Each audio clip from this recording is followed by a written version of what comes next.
Hello बच्चों, good morning. पिछले video में हमने ओ की मात्रा का अभ्यास किया था, तो आपने वो अच्छी तरह से लिख दिया होगा। आज के वीडियो में हम ओ की मात्रा का अभ्यास करेंगे। क्या है ओ की मात्रा? तो ओ की मात्रा किस तरह से लगती है व्यंजन के पीछे? पहले जैसे हम आ की मात्रा लगाते हैं ऐसी डंडी होती है, और उसके बाद सिरों रेखा के ऊपर कितनी मात्राएं होती है? 2। देखा आपने कितनी है ये? 2। कितनी मात्राएं लगती है? 2। इसे क्या कहते हैं? ओ की मात्रा। क्या कहते हैं बच्चों? ओ की मात्रा। किसी भी व्यंजन के पीछे ऐसी मात्रा लगी हो तो व्यंजन के पीछे औ का उच्चारण होता है। तो अब हम औ की मात्रा वाले शब्द किस तरह से बनते हैं और उसका उच्चारण किस तरह से होता है वो देखेंगे। देखिए, पढ़िए और समझिए। तो पहला वाला शब्द है न प्लस ओ की मात्रा प्लस क है और क के पीछे आ की मात्रा। तो हमने जब ओ की मात्रा लगाई थी तो उसका उच्चारण ओ होता था ना। तो जब ओ की मात्रा लगेगी तो व्यंजन के पीछे ओ का उच्चारण होगा। तो न के पीछे ओ की मात्रा लगेगी तो क्या होगा उच्चारण? नौ और का। तो क्या बन गया पूरा शब्द? नौका। नौका यानी कि नावड़ी। होड़ी बोलते हैं ना हम गुजराती में, उसको हिंदी में नौका बोलते हैं, नाव भी बोल सकते हैं। तो समझ में आ गया आपको? अब दूसरा शब्द है क प्लस च प्लस ओ की मात्रा प्लस ड है, ड के पीछे ई की मात्रा है। तो शब्द क्या बनेगा? क च के पीछे औ की मात्रा, तो क चौ डी। क्या बना शब्द? क चौ डी। कचौरी खाई है आपने, उसको हिंदी में कचौड़ी बोलते हैं। क्या बोलते हैं? कचौड़ी। ये वह है ना, चित्र दिया है ना, ये वाली, इसे कचौड़ी बोलते हैं। तो बन गया शब्द कचौड़ी। तो बच्चों, आपको अब समझ में आ गया, जब ओ की मात्रा लगती है तो उसके ऊपर एक ही मात्रा लगती है। इसी दूसरा सब समान होता है लेकिन ऊपर एक मात्रा होती है। लेकिन ओ की मात्रा में ऊपर कितनी मात्राएं होती है? 2 मात्राएं होती है। तो अब इधर कुछ व्यंजन दिए हैं, उसमें ओ की मात्रा लगाई हुई है नीचे, तो उसका उच्चारण कैसे होगा वो हम देखेंगे। पहला है ल। क्या है बच्चों? ल। तो ल के अंदर ओ की मात्रा लगेगी तो क्या बना? लौ। फिर है ब, बौ, प, पौ, थ, थौ, द, दौ, स, सौ, च, चौ, स, सौ। समझ में आ गया बच्चों? तो फिर से एक बार हम देखते हैं। लौ, बौ, पौ, थौ, दौ, सौ, चौ, सौ। समझ में आ गया बच्चों? तो इसी प्रकार क से लेकर स्र तक की सभी व्यंजनों में जब ओ की मात्रा लगती है तो सभी के पीछे ओ का उच्चारण निकलता है। जैसे कि कौ, थौ, फिर फौ, है ना। इसी प्रकार सभी के पीछे उसी प्रकार का उच्चारण निकलता है। अब हम इधर ओ की मात्रा वाले कुछ शब्द दिए हैं वो पढ़ेंगे। सबसे पहले है प। प के पीछे क्या लगा है? ओ की मात्रा, द और द के पीछे आ की मात्रा। तो क्या बना?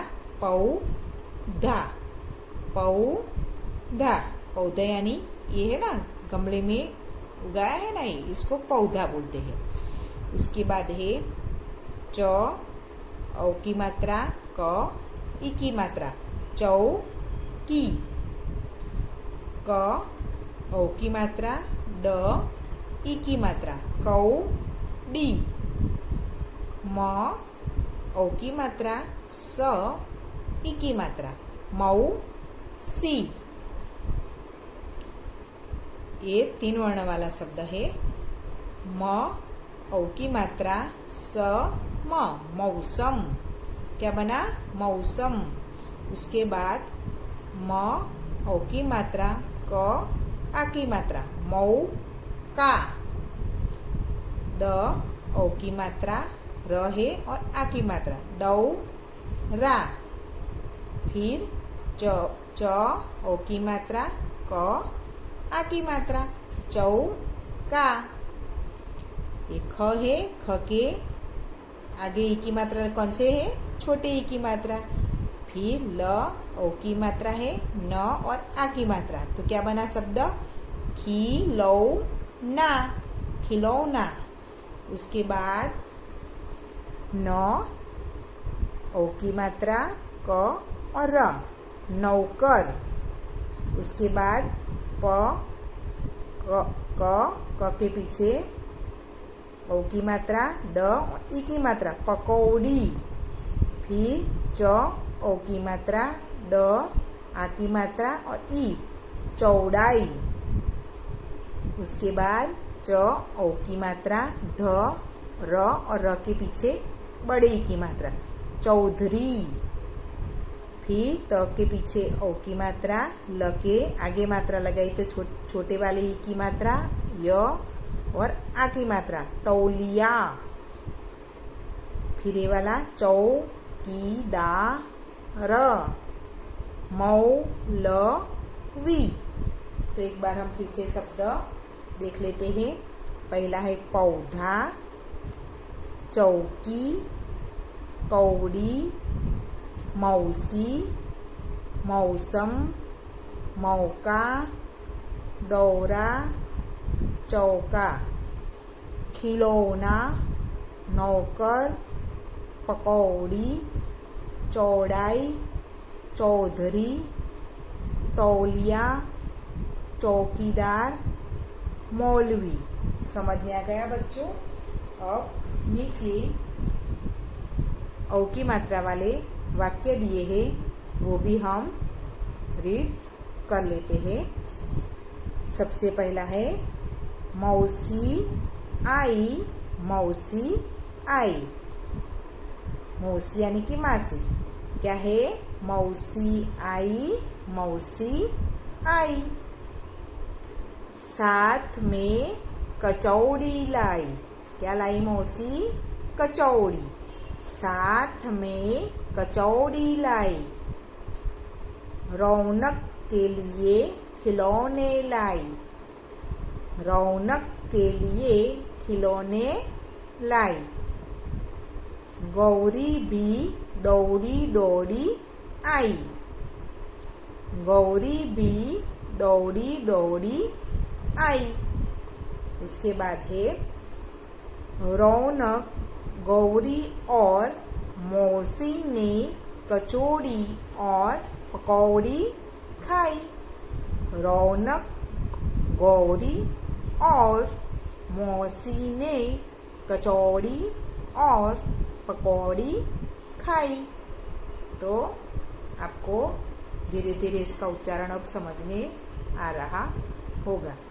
बच्चों, ये वाला भी आपको औ की मात्रा का हेडिंग लगाकर दूसरे पेज पर, ये वाला मैंने जो लिखाया था ना, औ की मात्रा का लिखने को दिया था, वो वाले पेज पे जगह हो उधर नहीं लिखना, लेकिन दूसरे नए पेज पर औ की मात्रा का हेडिंग लगाकर ये सभी शब्द, वाक्य वो आपको नोटबुक में लिखने हैं। लिखते समय जैसे मैंने पहले बोला था उसी प्रकार इसका उच्चारण भी करना है। सिर्फ कॉपी नहीं करना, लेकिन ये लिखते समय आपको साथ में उसको बोलना भी है, जिससे आपको क्या लिखना तो समझ में आएगा है, उसके साथ साथ आपको उसका उच्चारण करना भी अच्छी तरह से आ जाएगा। समझ में आ गया बच्चों? अब हम दूसरे वीडियो में जो पेज नंबर 48 पर अभ्यास के लिए टॉपिक दिया है वो देखेंगे। गुड बाय बच्चों।